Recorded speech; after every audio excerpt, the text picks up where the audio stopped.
La chronique patrimoine avec LP Promotion. Ensemble, construisons l'avenir.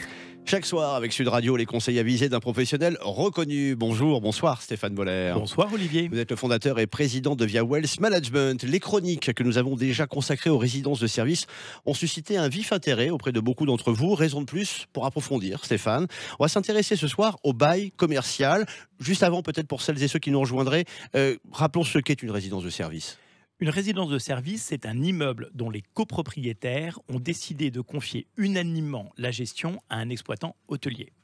Cette exploitation se fait au travers d'un fameux bail commercial dont la durée peut aller jusqu'à 12 ans. Ce bail assure aux propriétaires un loyer ferme, c'est-à-dire que quel que soit le taux de remplissage de la résidence et l'état de l'appartement, je vais toucher mon loyer. Les baux commerciaux ont plusieurs caractéristiques intéressantes et c'est de cela dont nous allons parler ce soir. Très bonne idée. Listons peut-être tout d'abord les principales caractéristiques de ces baux commerciaux. La première et la plus importante, Olivier, est sans doute celle qui confère au bailleur, c'est-à-dire au propriétaire de l'appartement, une activité commerciale. L'avantage de ce statut est que l'investisseur va acquérir son appartement hors taxe et donc faire l'économie de la TVA.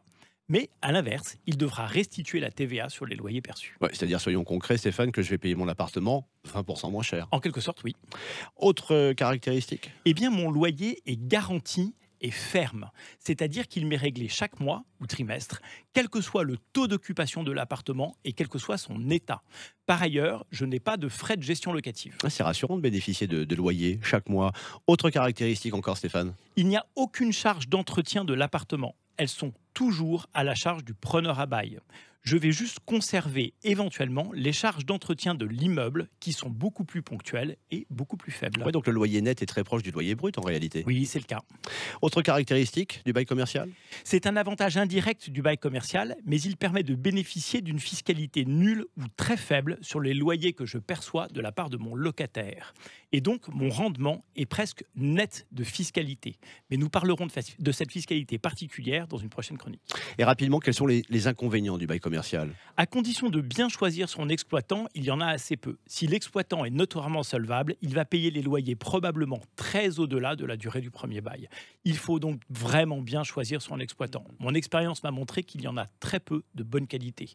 Mais c'est aussi en cela que votre gestionnaire de patrimoine peut vous aider. Dites-nous, si je veux faire un investissement immobilier, est-ce que je peux tout simplement vous appeler ? Oui, vous pouvez me laisser un message sur le site de Conseil de Famille et j'y répondrai avec grand plaisir. Bien répondu. Vos questions sur le site de Conseil de Famille. Donc, conseil au pluriel -2famille.com. Vous avez tout le week-end, on ramasse les copies lundi. Bon week-end Stéphane. Bon week-end Olivier. Bon week-end à toutes et à tous. La chronique patrimoine avec LP Promotion. Ensemble, construisons l'avenir.